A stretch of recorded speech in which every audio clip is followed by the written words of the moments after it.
Hi, I'm Kriti Shah, and this is my podcast, Have You Thought About? I'm a writer who loves to find out about what passions people are pursuing, especially if they're managing to blend them together in unusual ways.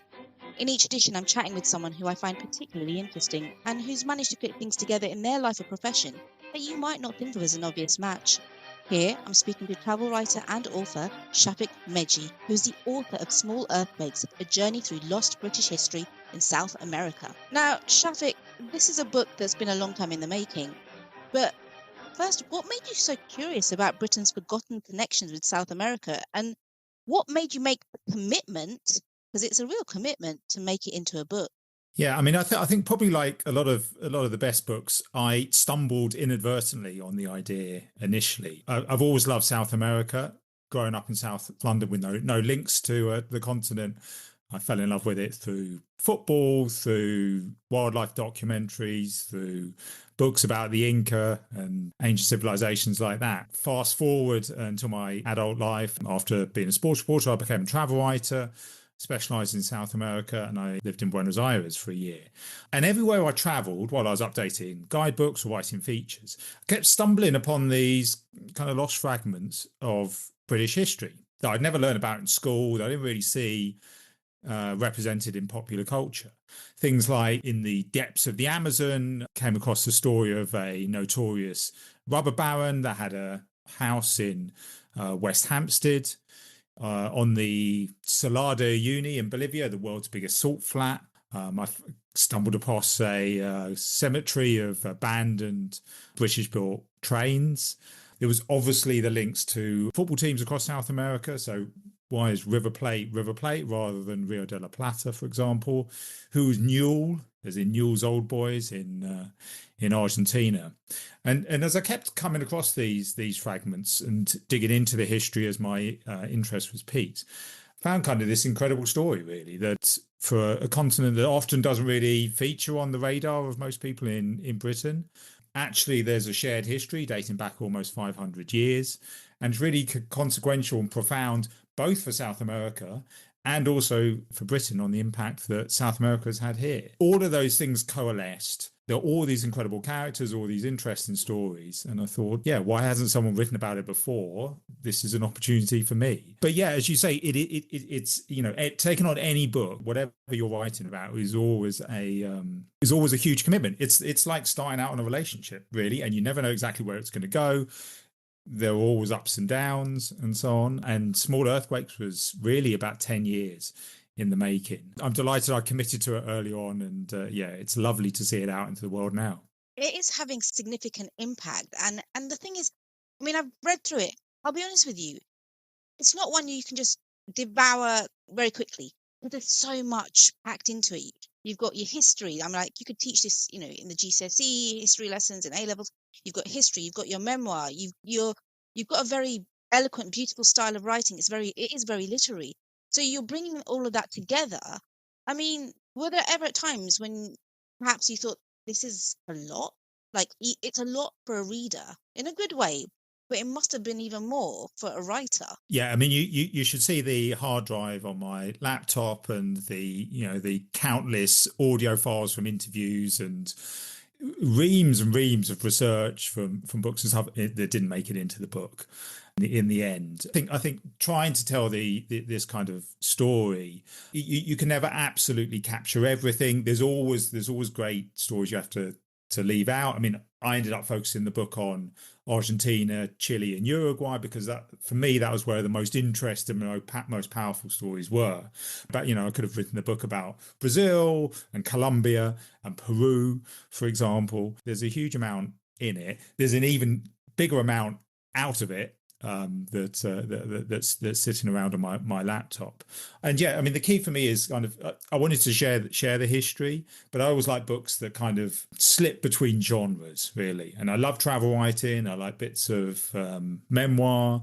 I love, my background's in journalism, so I love reportage and I love history as well. And so I wanted to combine all of those elements into the book to try and make it an engaging read. And even though there's a lot of history in there, hopefully it doesn't feel overwhelming for the reader. Kind of the aim is to really pique your interest and kind of Hopefully, it will inspire a few people to visit some of the locations in South America. I've already had some of that feedback from readers that I've met doing various events, and that's been wonderful. But I also hope that this history that I've described as lost in the British sense, in that the British don't know much about it, hopefully that it starts to reawaken an interest and awareness in our connections with South America, which I think will be important going forward. I mean, you say the British, but the Welsh seem to have a connection. You know, there's a whole sort of chapter in there in terms of there really being that base in Patagonia for the Welsh, and they know it, and it's very, very much, you know, that strong relationship. But yes, a lot of the rest of it, I was like, I had no idea that this had anything to do not just with Britain, but it really is a mapping of conflict, of negotiation, of treaties, of humans learning to survive in spaces. I mean, for you, I don't think vindication is the right word, but is it validation that your gut was right to follow this path in order to be able to bring a mini cosmos in, you know, into a book? I mean, I love the phrase "mini cosmos," and I think I might have to borrow that in the future. It's been very heartening to get the book out in the way that I wanted to. So this is very much the book that I wanted to write, and to get it out into the world and to, you know, it's had a wonderful response from readers and reviewers here in the UK, but you know, in many ways, even more importantly, over in South America. Kind of, it shows that my gut was right. I mean, I think if you've ever worked as a journalist in any capacity, you develop a new sense after time. Your antenna go off sometimes when you stumble across a person with an interesting story, or a fact that you haven't come across before, or a piece of history, or whatever it might be. Yeah, that's definitely what I had at the start of this process. And I thought, well, this is something that really interests me and that I think should be out in the world. And hopefully other people feel the same. I mean, I should say, obviously, a lot of the stories are known in South America, but not all of them. And also, you know, as you mentioned the Welsh. My girlfriend is Welsh, so I have a particular interest in that chapter. And the story of Welsh Patagonia is well known within Wales, or at least much of that story is well known within Wales. But really, in the rest of Britain as a whole, and often in Britain, you know, you're talking about England, which is who's the knowledge of English people about, you know, Wales and Scotland and Northern Ireland and beyond is sometimes lacking. That story, you know, which is also an English story and a Scottish story as well, wasn't known. So so it's been lovely to, you know, surprise some people, pique some interest, evoke conversations. Always good to evoke conversations. And the other thing that sort of stood out for me as I was reading through it was it seems very, very important for you as a writer, especially in this book, to ensure that the voices, the sense of the indigenous communities within each country featured very much at the forefront when those stories are being discussed. And also environment as well, like the environment of the spaces, the fact that we're in climate change and beyond spaces, that they also feature as characters. Was that something that was deliberate from the outset, or how did that process actually work? Yeah, absolutely. There's indigenous stories and the history of the many indigenous peoples in southern South America that I try and talk about in this book. I was very conscious of trying to write about them in a responsible and sensitive manner, particularly because these people's stories and often their culture and, you know, their whole way of being is often erased. A process that goes on, you know, continues to go on today, and which in the past the British have played a part on in South America. So I was very conscious about that. And I thought the best way to share the stories is as much as possible, letting the reader hear their voices rather than me trying to talk or speak for them, which is not needed, but trying to really amplify those voices. And also because it is a shared history with Britain that I talk about, particularly in Tierra del Fuego, where there's roles of British missionaries with the indigenous peoples there, where Charles Darwin had a seismic impact on the fate of the indigenous peoples there. That I thought it's a responsibility to work also write sensitively about it, but certainly not to overlook it or sugarcoat it or kind of confine it into the past, because this is, it's a history that has contemporary resonance going forward. And really, it's kind of a similar issue with the climate emergency. I mean, I think I'm always interested in context and nuance with my writing. I think it makes more interesting things to read. And I think as a travel writer writing in 2025, you can't do your job without talking about the climate emergency. Not least the fact that the global tourism industry plays has a significant impact on it, but also that the places that we're visiting at are often at the sharp end of the climate crisis. That's something I found, when my first book Crossed Off the Map, which focused on Bolivia, an incredible part of the world. But it felt to me when I was doing the research in the 2010s that in some ways that the future had already arrived. There are many different issues, populism, migration, but very much the climate emergency, including, they had the second biggest lake in the country after Lake Titicaca.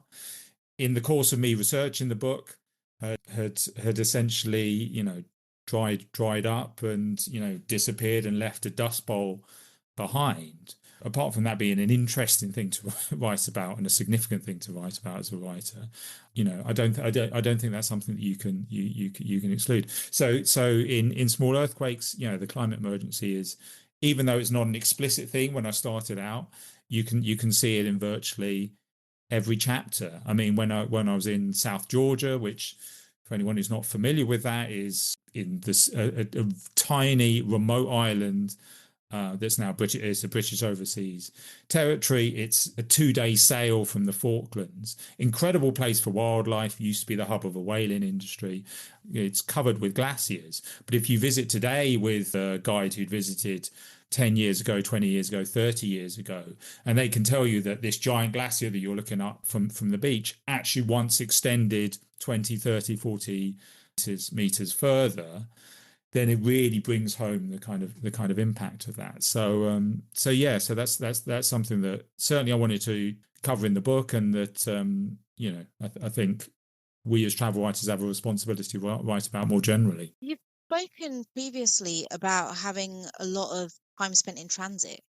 So in that aspect, do you enjoy that bit of traveling, or is that like, how do you make sure that you can make the most of it? Because transit is not always fun. I will say 90% of travel writing is logistics and just organising, getting from A to B to C.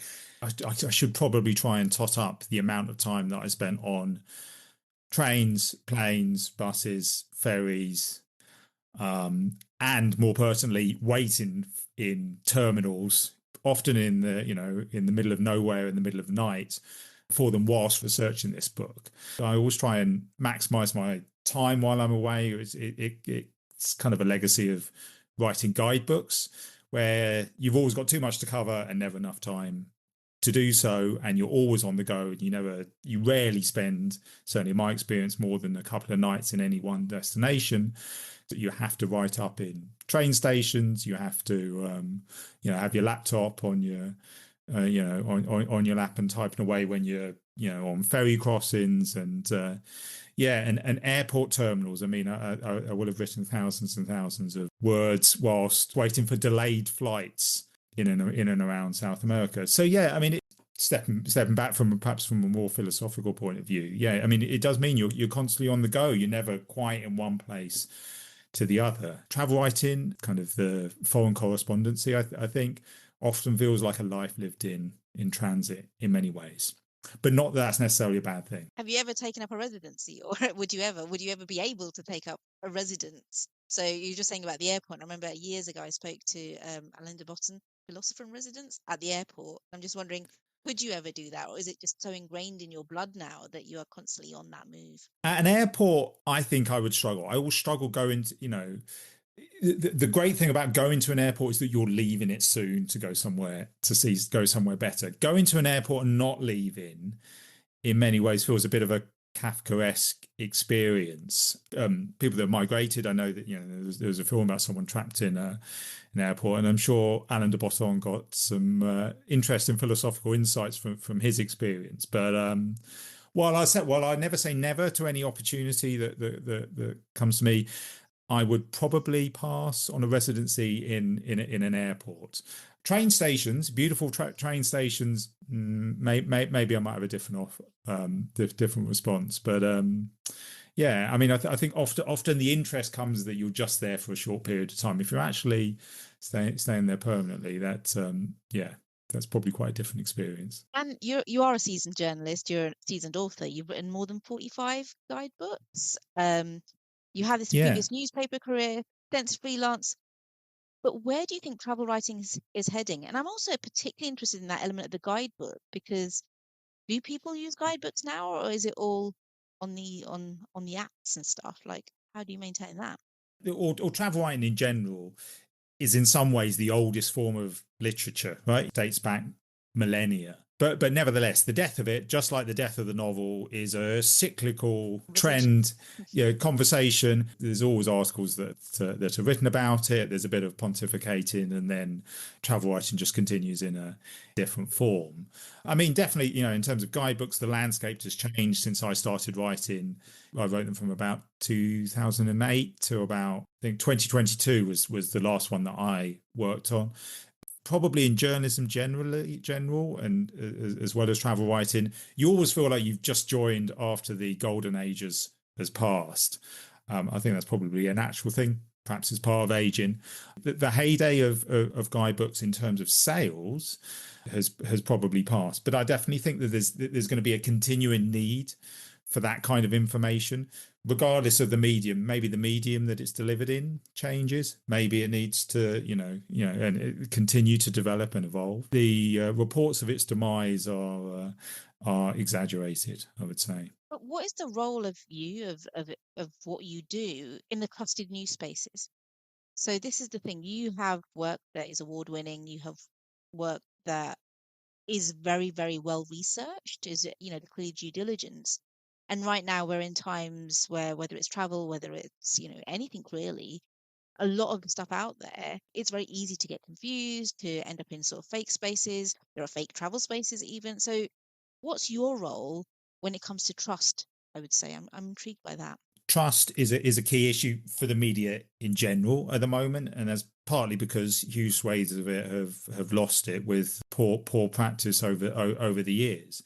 Yeah, I mean, I think there's a bewildering array of information, true, false, and in between, out there, and I think is difficult navigating it, particularly digitally, but also in kind of legacy media form as well. In terms of trust, I kind of think I work as diligently and as ethically as I can in every piece that I do, and I try and report the truth or my perspective on it to the best of my ability. And I think hopefully in an engaging way that also takes readers on a bit of an armchair journey as well as a physical one. But I think it's the quality of the work will earn the trust of readers and retain the trust of readers as well.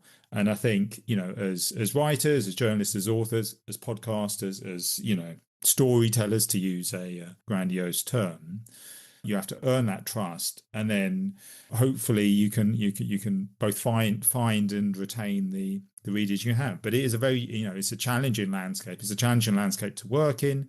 Budgets are plunging. There's obviously the impact on AI. There's the fragmentation of social media. There's active disinformation on all of those forms of media, including traditional forms of media. Quality journalism, and in my specific case, quality travel writing, I think has never been more needed. You have to work to the best of your abilities and tell meaningful stories in an engaging way. And I think that's the way to kind of work with readers and and kind of keep them interested. But there's lots of challenges ahead. Travel writing can be seen as pretty glamorous, and I'm just intrigued. This might not have happened, but this is something I always think because you have got a good reputation. You are someone who does do travel writing, who's able to sort of spotlight. Ever pretended to be you yet? Not to the best of my knowledge. I do know, and I'm going to choose my words quite carefully, and I won't mention the specific person. But I do know a travel writer in South America, a guidebook writer in South America, who also ran a hostel because he lived out in the country. And he discovered that at some point someone was impersonating him and that was traveling from hotel to hotel, asking for a free stay, saying that he was there to research a guidebook. And then, unfortunately, this ne'er do well stumbled into this person's hostel, where yes, he didn't get a free stay, put it like that. But no, to the best of my knowledge, I haven't been impersonated by anyone.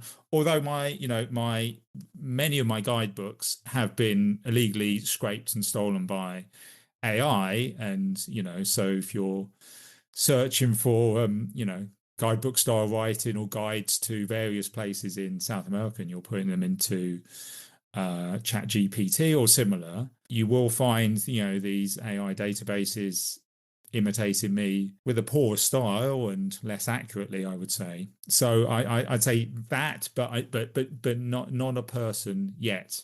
But here's hoping. I mean, it's a form of flattery, right? I was kind of, in many ways, I was quite envious of my colleague in South America who had an impersonator. One day. You have got a good reputation within the travel industry and beyond. But for you, when was it then that you realized this is it? Like I have made it in this industry. This is the time where I know that I'm on this path and this is for me. I'd say as a writer, my perspective is never that you've made it. It's just it kind of you've got to a stage where it gives you opportunities to do more, really. And I've always, since I was a kid, I've loved reading and I loved writing and I've loved travel. Been lucky to coalesce them into a career, and that's kind of developed so on. But I kind of I occasionally give myself a pat on the back, and I'm delighted to get the books out. And I think like all authors, you always get a kick of seeing people reading your book, and you're seeing your books on the shelves. Really, for me, that it's the opportunity to tell interesting stories that I'm interested in, first of all, that I think are meaningful, that I think deserve a wider audience. Having the opportunity to that is something that gives me an immense amount of satisfaction. And I love books, and so each book that I write, I'm keen that it gives me a platform to write more in the future. There's not much. I don't have much time just kind of sitting around and smelling the roses. Maybe I should do more, perhaps. I'm kind of always looking at the next project. I mean, I was going to say, I know that you're a runner too. Like, how does the running fit into your writing life? Like, how do you get into the zone and a flow state? And is it the same for both elements? Yeah, I definitely. I mean, there's a brilliant book on writing and running by Haruki Murakami, the Japanese author, which I'd encourage listeners to read. I mean, I'm a very active person. I've always loved sport, and I've always loved running. But there's definitely a relationship with writing. I got a great piece of advice when I was just starting out. I was a sports reporter, and I was doing some work experience at the Guardian. I wanted to be a football reporter, and one of the experienced football reporters died a couple of years ago, sadly. But he took me under his wing, and we went out to a match together, and I watched how he put together a match report and how he did the interviews and so on. And then he was talking to me about his writing up process. He was saying, well, I've collected my note, go home, and then I take a run around. I think it was Hyde Park, and by the time he'd finished his run, he'd kind of put together the article in his head, and I thought that chimed with me at an early age. But I always find that whenever I get stuck with a piece of writing, if I'm struggling, if to block in inverted commas, going out for a run is perfect for kind of clearing the head.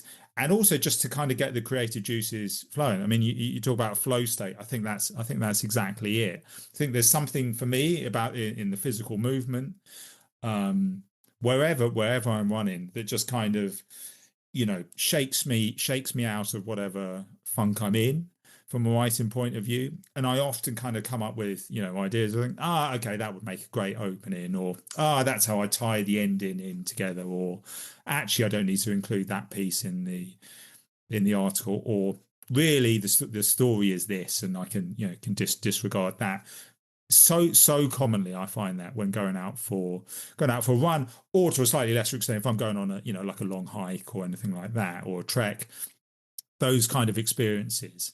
I think the combination of literally getting up and getting away from your desk, but actually kind of the physical movement, the exertion, and the way that just frees your mind really helps me. So whenever I do quite a few like mentoring schemes for new travel writers, and one of the things I always say is that there's nothing worse than just staring at the blank page, or just getting yourself worked up about a piece of writing that you find really difficult and that you don't know how to proceed. Just get up from the desk. And as I say, for me, going for a run always works, but it may be something else. It may be doing gardening, it may be doing yoga, it may be walking the dog, whatever it might be for you. These kind of things really help. And from a travel point of view, I love running while I'm away as well. I think you get a different view of a city as well. I mean, I remember doing some great runs in Santiago, the capital of Chile.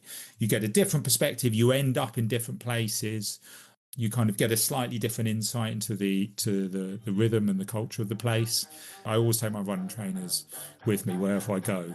And that was Shafik Meghji, author of Small Earthquakes, A Journey Through Lost British History in South America. Do you have an interdisciplinary life? Because I would love to hear from you, and perhaps we can chat on this podcast. You can go with my newsletter, which is called Have You Thought About, and can be found via www.rookiestar.com. Please join me next time for a fun conversation with another guest who likes to mix up lots of things in their life. Do listen to past episodes and review the podcast if you've enjoyed it. Thank you to Rian Shah for the music.